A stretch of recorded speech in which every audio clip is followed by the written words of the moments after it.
नमस्कार। राष्ट्रीय बाल स्वास्थ्य कार्यक्रम यानी आरबीएसके के इस विश्लेषण में स्वागत है। चलिए सीधे मुद्दे पर आते हैं। राष्ट्रीय स्वास्थ्य मिशन के तहत चलने वाली ये एक बहुत ही अहम केंद्र प्रायोजित योजना है और इसका सीधा सा लक्ष्य है हमारे देश के बच्चों के स्वास्थ्य की नींव को एकदम मजबूत बनाना। तो चलिए सबसे पहले इस आंकड़े पर गौर करते हैं। 27 करोड़ से भी ज्यादा। ये कोई मामूली नंबर नहीं है, बल्कि ये उन बच्चों की अनुमानित आबादी है जिन तक इस प्रोग्राम को पहुंचाने का लक्ष्य रखा गया है। जरा सोचिए, इतने बड़े पैमाने पर किसी पब्लिक हेल्थ स्कीम को लागू करना अपने आप में कितना बड़ा और अभूतपूर्व कदम है ना? इस विश्लेषण में हम जिन मुख्य बिंदुओं को कवर करेंगे वे हैं, पहले आरबीएसके का एक ओवरव्यू, फिर इसका विशाल लक्ष्य समूह, उसके बाद 4Ds का कॉन्सेप्ट, इसका जमीनी स्तर पर क्रियान्वयन और आखिर में इसके उपचार और प्रभाव। तो आइए भाग 1 से शुरू करते हैं, आरबीएसके का अवलोकन। इस योजना की सबसे खास बात क्या है? वो ये है कि इसमें आंगनबाड़ी केंद्रों और सरकारी स्कूलों में बच्चों की बिल्कुल मुफ्त जांच, बीमारी की जल्द पहचान और उसका पूरा इलाज शामिल है। मतलब स्वास्थ्य सेवाएं खुद चलकर बच्चों के पास स्कूलों तक पहुंच रही हैं, ताकि कोई भी बच्चा छूट ना जाए। और हाँ, अगर किसी जटिल सर्जरी की भी जरूरत पड़े ना, तो वो भी पूरी तरह से मुफ्त है। प्रोएक्टिव हेल्थ केयर का इससे बेहतरीन उदाहरण और क्या हो सकता है? अब बढ़ते हैं भाग 2 की तरफ, विशाल लक्ष्य समूह। हमने शुरुआत में जिस बड़े आंकड़े की बात की थी, आइए उसे थोड़ा और डिटेल में देखते हैं। इसमें जन्म से लेकर 18 साल तक की उम्र के बच्चों को शामिल किया गया है। इसका सीधा सा मतलब है कि बचपन से लेकर वयस्क होने तक के हर अहम पड़ाव पर बच्चों को एक हेल्थ सेफ्टी नेट मिल रहा है।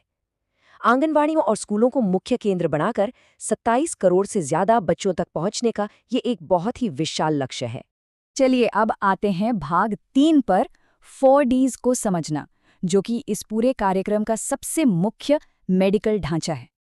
अब इस स्लाइड के बारे में जो सबसे दिलचस्प बात है वो ये सवाल है, आखिर ये 4Ds हैं क्या?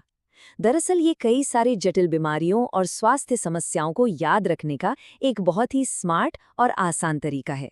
तो आइए एक एक करके इन 4Ds को डिकोड करते हैं। हमारा पहला डी है डिफेक्ट्स एट बर्थ, यानी जन्म के समय मौजूद दोष। इसमें कटे होंठ या जन्मजात हृदय रोग यानी कंजेनिटल हार्ट डिजीज जैसी गंभीर स्थितियां आती हैं। जरा सोचिए, अगर जन्म के तुरंत बाद ही इन कमियों का पता चल जाए तो सही समय पर मेडिकल मदद दी जा सकती है, जो कि कई मामलों में सचमुच जीवन रक्षक साबित होती है। अब आता है दूसरा डी, जो है डेफिशिएंसीज या कमियां। इसमें शरीर के लिए जरूरी पोषक तत्वों की कमी शामिल है, जैसे कि एनीमिया, विटामिन की कमी या फिर कुपोषण। ये वो छिपी हुई कमियां हैं जो शायद बाहर से एकदम दिखाई ना दें, लेकिन ये किसी भी बच्चे के शारीरिक और मानसिक विकास को बुरी तरह से रोक सकती हैं। तीसरा डी है डिजीजेस यानी बीमारियां। इसमें बचपन में होने वाली वो आम लेकिन असरदार बीमारियां शामिल हैं जो बच्चों की रोजमर्रा की जिंदगी और सीखने की क्षमता को प्रभावित करती हैं, जैसे कि त्वचा रोग, कान या आंख के संक्रमण। और हाँ, इसके साथ ही संधि शोथ यानी रूमेटॉइड आर्थराइटिस जैसी कुछ गंभीर स्थितियों की भी इसमें जांच की जाती है। और हमारा आखिरी डी है डेवलपमेंट डिलेज यानी विकास में देरी। ये बिंदु इस कार्यक्रम के बहुत ही होलिस्टिक यानी समग्र दृष्टिकोण को दिखाता है। अगर किसी बच्चे की शारीरिक वृद्धि में कोई रुकावट आ रही है, उसे सीखने में देरी हो रही है या कोई संज्ञानात्मक विकलांगता है, तो उसे भी इस योजना के तहत समय रहते पहचाना जाता है ताकि सही कदम उठाए जा सकें। आगे बढ़ते हैं भाग 4 की ओर, जमीनी स्तर पर क्रियान्वयन। कागजों पर तो योजनाएं बहुत अच्छी लगती हैं, लेकिन असल में ये काम कैसे करती हैं? इसका रहस्य है इसका प्रोएक्टिव होना।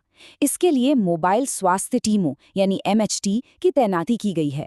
ये टीमें बच्चों के हॉस्पिटल आने का इंतजार बिल्कुल नहीं करती, बल्कि ये खुद चल के आंगनवाड़ी केंद्रों और सरकारी स्कूलों का दौरा करती हैं और बच्चों की सीधे तौर पर जांच करती हैं। मतलब हेल्थ केयर एकदम सीधे बच्चों के दरवाजे तक।